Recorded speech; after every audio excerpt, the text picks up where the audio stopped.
Bonjour, petite vidéo recharge aujourd'hui. Alors côté recharge, je recharge moi principalement chez moi, mon domicile. À une époque lointaine, lorsqu'on pouvait partir en vacances et faire des petits road trips, j'utilise simplement les superchargeurs Tesla.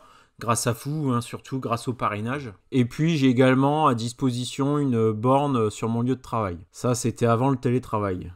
Côté superchargeur Tesla, moi, il est à environ 25 km de chez moi. Et à vrai dire, il est pas dans le bon sens de mes trajets habituels. Donc c'est un détour finalement, aller 25, retour 25. Donc si j'ai une urgence, ça me fait quand même 50 km et du temps de perdu pour rien. Bon, ça fait plus d'un an que j'ai le véhicule. Le côté urgence, je l'ai jamais eu de toute façon. Et puis je m'arrange toujours pour avoir une charge au moins 80-90% tous les matins. Du coup, à vrai dire, je suis un petit peu dans ma zone de confort. J'ai une borne au travail, je peux recharger à domicile, et puis ensuite, pour le reste des grands trajets, j'ai les superchargeurs Tesla. J'avoue, je suis plutôt chanceux. Et alors là, j'ai encore une autre chance. J'ai un abonné, Julien, il n'y a pas très longtemps, il me met un commentaire.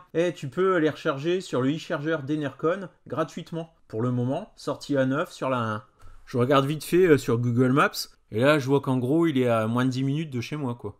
Donc, je peux vous faire une vidéo en extérieur tout en respectant la zone des 10 km autour de chez moi. Allez, on y va. Alors, ce qui est dommage, c'est que sur ce superchargeur-là, il n'est pas sur le GPS Tesla. Donc, j'ai rusé un petit peu et j'ai mis la destination du superchargeur de Senlis pour que la voiture elle mette en route son préconditionnement de la batterie quand même. Et puis, j'ai aussi fait des accélérations assez franches pour vider un petit peu la batterie parce que j'étais au-dessus des 20%. Puis également l'aider à chauffer un petit peu. Donc là voilà, on y arrive. Vous voyez, c'est vraiment à la sortie de l'autoroute. Et si vous en avez besoin, sur la 1, vous venez de Lille, vous allez direction Paris. Faudra sortir de l'autoroute, mais il n'y a pas beaucoup de chemin à faire une fois sorti. Alors de mon côté, Enercon, je les connais par rapport à la construction d'éoliennes. Je suis allé un petit peu sur leur site web. Au final, ils touchent un petit peu à tout ce qui est énergie, surtout énergie renouvelable. Donc là, a priori, me voilà parti pour faire une supercharge avec de l'énergie propre.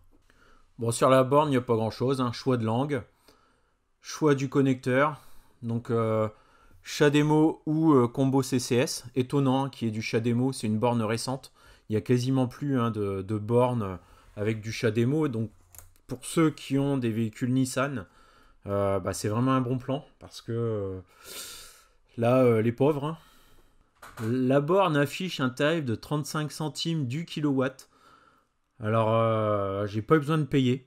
Donc, à aucun moment, pour le moment, il n'y a pas besoin de présenter même de carte. J'ai pu faire ma supercharge sans utiliser de carte sans contact. Mais tout est prêt pour pouvoir effectuer un paiement.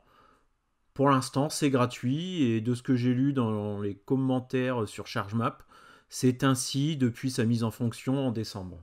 Donc, côté tarifaire à suivre, mais pour l'instant, aucun moyen de paiement n'est nécessaire pour déclencher la charge.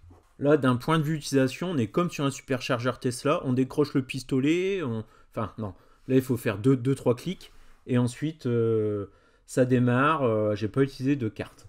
Une petite étiquette sur la borne avec une URL. J'y suis allé, ça nous amène sur le descriptif de la borne du gestionnaire FreshSmile. Donc, et c'est bien indiqué que la recharge est gratuite.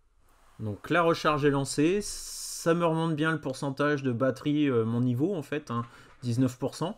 Et puis ça commence doucement, 94, mais on monte quand même à 130. 130 kW pour une recharge, c'est pas mal du tout. J'arrive aux alentours des 23% en moins de 2 minutes. Et ce qu'on voit, vous avez vu, c'est indiqué 119 kW et max 152 kW. Je ne sais pas si ce max est ce que ma voiture est capable d'accepter en fait. Je pense que c'est une information qui est envoyée à la borne par la voiture. Parce que ce max, dans le temps, il va diminuer. Bon, en attendant, on fait le petit tour du propriétaire. Donc, il y a 2 bornes, enfin 3, 2 combos CCS CHAdeMO. Et la première, elle est éteinte. Ensuite, il y a une autre borne, 43 kW, mais c'est pas du courant continu, elle est en alternatif. Alors, je vois pas trop quel véhicule peut l'exploiter en dehors des anciennes Zoé une ancienne Zoé là, qui se retrouverait sur la A1, j'y crois pas trop. Bon, ensuite, il y a une baraque à frites. Hein. Mais niveau commerce, hein, en dehors d'un Américain et une petite fricadelle, hein, je vois pas trop ce que vous pouvez manger d'autre. Donc il y a une belle stèle hein, qui nous indique donc un point de charge T2 43 kW, deux points de charge démo 60 kW et deux points de charge combo CCS 350 kW. 350, hein, pas mal. Hein. Alors personnellement, j'ai pas le véhicule pour les exploiter, donc je pourrais pas le vérifier. Et il est aussi bien spécifié alimenté en énergie verte. Alors là, moi, je vois pas d'éoliennes autour. Je sais pas trop comment ils peuvent le certifier. Et ça voudrait dire qu'elle est pas du tout reliée au réseau commun électrique. C'est un réseau spécifique. Je sais pas. Bon, après mon petit tour, il s'est écoulé 10 minutes. La batterie est remontée à 50%. Donc c'est pas mal. En 10 minutes, je suis arrivé à 19, j'arrive à 50. Alors par contre, point intéressant, je recharge encore à 71 kW. Pour ma SR+, c'est pas mal parce que généralement, arrivé 50%, au superchargeur Tesla, je suis à 50 kW. Par contre, vous avez vu la valeur du max hein, qui est affichée à droite des 71, c'est indiqué 101 kW. Alors, si vous avez des infos sur cette valeur-là là, qui est remontée par la borne, là, le max, donc c'était 150, enfin au début c'était même 200 et quelques. Ensuite, dès que j'ai branché, quasiment, c'est arrivé à 150. Donc, ça correspond à peu près au maximum que ce que ma SR Plus peut encaisser. Ensuite, là, la batterie c'est un peu plus remplie. Ça diminue à 101. Et là, même en avançant dans le temps, donc maintenant, elle est pleine à 78% ma batterie. Je recharge encore à 40 kW. Et le max est affiché à 50.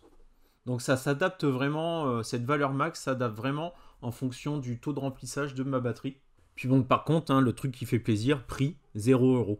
Je pense qu'on est vraiment dans une bonne époque là pour les voitures électriques. Parce que je pense pas que ça va durer non plus éternellement. Mais il y a encore pas mal de moyens de charger gratuitement en France. Hein. De mon côté, il y a de ça, ça doit bien faire 6-7 ans maintenant. J'ai eu une Zoé. Je me suis toujours débrouillé aussi pour quasiment pas payer mes recharges. Et là, malgré les années qui passent, il y a encore des endroits où on peut recharger gratos. Hein. Par exemple, mon supermarché où je fais mes courses, c'est gratuit aussi. Ouais, quand on roule en électrique, on devient radin et on veut plus rien payer. Par contre, ce superchargeur, il n'y a vraiment rien de chez rien autour. Hein. Là, je vais faire un petit tour de l'autre sens hein, pour voir ce qu'il y a, mais c'est le désert. Hein. C'est vraiment zone industrielle. Il manque des toilettes, malheureusement. Ce qui m'attriste un petit peu, justement, c'est on est une recharge en voiture électrique sur de l'énergie verte, mais les bords à côté sont dégueulasses, quoi. Il y a plein de plastique partout. Et là, j'avance un petit peu et c'est l'horreur, quoi. C'est l'horreur parce que, il n'y a pas de toilette. Pour nous, c'est chiant, mais pour les routiers, c'est. Ils pissent dans des bouteilles et puis ils les balancent dans le bord à côté. Ouais, genre de bouteille, c'est pas de la grenadine. De toute façon, simple, en France, il y a quasiment plus de toilettes publiques. On n'en trouve plus nulle part. Les transporteurs routiers, ils sont pistés, etc. Enfin, je sais pas à quoi en penser. Bon, quoi qu'il en soit, c'est pas acheté par la fenêtre de toute façon. Je ne vais pas m'étendre sur le sujet, c'est pas le sujet de la vidéo, mais ça m'a quand même un peu attristé, cette supercharge avec tous ces trucs dégueulasses autour, quoi. Voilà. Enfin bon, pauvre planète, hein. Pauvre planète. Alors des bouteilles, hein, elles se comptent en centaines, hein, les bouteilles plastiques qui se baladent. Et puis bah celles qui sont pleines d'urine, sur quoi j'ai marché 50 mètres, quoi. J'en ai croisé une dizaine. Hein. Mais bon, moi je dirais les coupables, hein, c'est il n'y a pas de toilette publique. Les employés sont hyper pressés, enfin on les presse comme des citrons, quoi. Et puis ensuite, bon, il y a quand même un manque de civisme, hein, c'est clair et net. Hein. Ils sont responsables. Mais à notre époque, de notre siècle, on aurait pu voir ça. Moi, j'ai l'impression que c'est la génération avant nous, quoi. On jette pas les choses par la fenêtre, quoi. Et encore pire, quand c'est du plastique. Et puis bon, je parle même pas du contenant. Qui lui, malgré tout, est biodégradable. Je voulais quand même partager ce petit coup de gueule avec vous. Désolé pour les images qui sont arrivées comme ça sur votre écran sans être prévenu si vous étiez en train de manger un truc ou quoi. Bon. Ah. Désolé. Bon allez, on retourne à la voiture.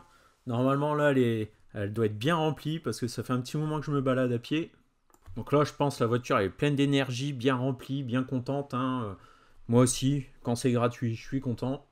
Lorsque je retourne à la borne, il y a une petite animation. Je vous ai pris, alors malheureusement le soleil il était en pleine face par rapport à la borne, donc j'ai essayé de la prendre en photo pour vous montrer. Alors c'est pas net, désolé, hein, mais ce qu'on y voit c'est qu'il y a une éolienne qui produit 1357 kW, qu'on en prélève 200 kW, qu'on rebalance 1157 sur le réseau, et en fait il s'agit d'un grid, hein.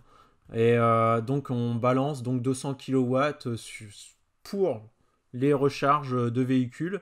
Et il y a aussi un buffer de stockage de 150 kWh. Donc le buffer, je suppose que bien entendu, c'est lorsque l'éolienne ne tourne pas et qu'il n'y a pas de vent. Par contre, ça paraît peu comme buffer, surtout avec les batteries de nos jours, hein, pour assurer du 100% renouvelable. Ou alors, il y a pas mal de fois où, lorsqu'il n'y a pas de vent, qu'il y a une Tesla qui est passée avant, ou un autre véhicule, ça va être compliqué de se recharger. Ce qui est dommage, c'est que c'est une animation, hein, qui s'affiche sur la borne lorsqu'elle n'est pas en fonction, ou que ça fait un moment qu'on n'a pas touché sur une touche, mais c'est pas du live, hein, c'est de la démonstration, mais c'est pas ce qui se passe en temps réel. Bon voilà, j'arrête la charge, 95% d'énergie dans ma batterie, hein, c'est bien.